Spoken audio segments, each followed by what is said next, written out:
Lauren Graham has finally met a nice man and fallen in love in her show Gilmore Girls. But in her new movie, The Pacifier, she's spending time with a guy who is very dirty. Take a look. Are you okay? Oh. Wow.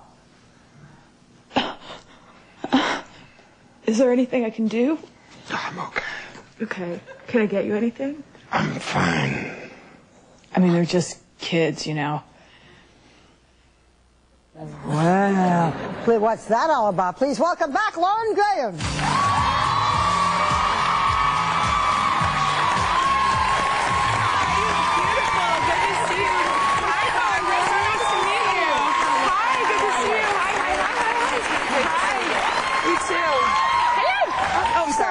Lauren, I hear you're a big fan of The Apprentice. Would you like to weigh in on this whole business of being beautiful? I did. Certainly not as an expert. I think it's tricky when I also heard her say something about guys just don't know what to do with me, or like guys have like a problem with me or something. And I think that's a mistake. I mean, guys know what to do with a beautiful person. Do they ever? And I think it's funny to present that because she's also really smart and tough. I think it's sort of strange that that's kind of what she's leading with. You know, like, I don't know, that cripples her, you know, handicaps her in some way. Isn't it interesting how involved we are with television programs? Yeah. And of course, how involved people are with you because of the Gilmore Girls. But in this film, it's very different for you because Vin Diesel is in it, and he plays an ex-Navy SEAL whose assignment is to protect 5 children. And you are a principal, and you're wearing suits. You're not Lorelai. You're hardly the wacky mom. The wacky mom, yeah. Right. So, I don't know, which is easier to play? Which is more you? I guess wacky mom is more me, although I'm not a mom in real life. But it's easier for me to, I don't know, on the show we're more friends, and, you know, the idea is I'm sort of, I'm young at heart or something, and the principal was a little more serious and, you know, tough but fair. I just never knew. I never really went to the principal's office, so because I was perfect. Yeah. I just didn't. I didn't get. Yeah, right. That's what I'm gonna walk around saying now. Don't hate me because I'm perfect. But so I don't know. Yeah, it was a little bit of a different thing to do. It was fun, really fun. It was fun. You know, Kids and Ducks are actually fun. It turns out. But I Kids and Ducks. Yeah, but is this a comedy? Yes, yeah. It's a family comedy. I hope so. Yeah, exactly. With Vin. That's why Vin is covered in stuff. I understand though that you sort of had to clean up your act, not so much for the duck, but for the kids, right? Ladies and gentlemen, I curse like a sailor, and it's a problem. Yes, it's awful. And I, you know, I grew up in a family where books and reading were really valued, and I should be much more articulate.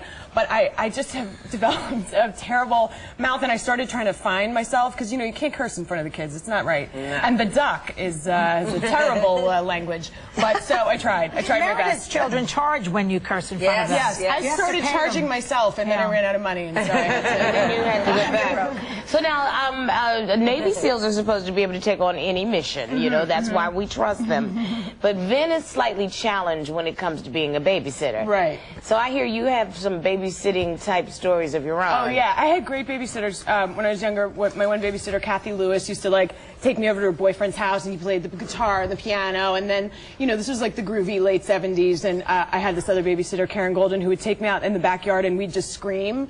We had scream therapy. I don't really know why, but it was really fun. We just like scream. Did your parents know that you were going over to the boyfriend's house of the babysitter? I think so. Kathy Lewis is still like a family friend, and I don't know. They were, you know, everybody was fine with it. I learned how to play a couple chords on the guitar and the piano. It's creative. As a result, yeah, it was fun. Yeah. I want to talk Gilmore Girls because your character's fallen in love with her lifelong, like, best friend. Yeah, finally. Finally. And I just want to know, has that ever happened? Have you ever fallen for a guy friend and it work out? Almost only. Like, you know, it's always someone I work with, or, look, there's my stepmother and her sister Margie. In the front. Yeah, right there. Hi. And it's only ever, like, I ended up dating someone who was my roommate once, and the only decision was like, whose room do we move to? Like, you know, his room or my room. So that was convenient. But yeah, I always, like, I never really have met someone across a crowded room. It's always someone I knew. Are you the one to take the plunge? Like, hey, I'm more than friendly with you now? No, I'm chicken. You wait for them. I just want to get back to your stepmother. Have you heard her swear like a sailor? But she doesn't do that in front of you, right? Not when she was younger. No. She's pretty perfect. When your stepmother thinks you're perfect, then you were perfect. When we're talking about love interest, and TV Guide this past year said that your kiss with Luke on the Gilmore Girls was one of the greatest kisses. So romantic. Just what is it you did there? I think lots and lots of tongue. No, that doesn't look like too much. I think it's that we waited for so long, and for people who were fans of the show, it was like 4 years. Kiss them already. Yeah, exactly. So I don't even know that. I mean, the kiss was great. Don't get me wrong, but I think it was the lead up, that made people feel like it was so romantic. That's like a point for foreplay right there. Exactly. But not 4 years of it. I think that's a little too much. You know what? You and I had not met until today. So glad to meet you. And I'm so glad to meet you, and you're just adorable. Thank you so much. And fun, and therefore it's going to be fun for people to see you in a whole other adorable. I hate you. Because you're perfect. I know. It's really tough. It's really difficult. But I'll give the name of your movie anyway, because that's the way I am. It's great for the whole family. Great for the whole family. Lauren Graham. It's called The Pacifier, and it opens in theaters today, and then you can watch it television as well. Yeah. Right? You can have a whole week. You can have a week of Lauren. We'll be right back.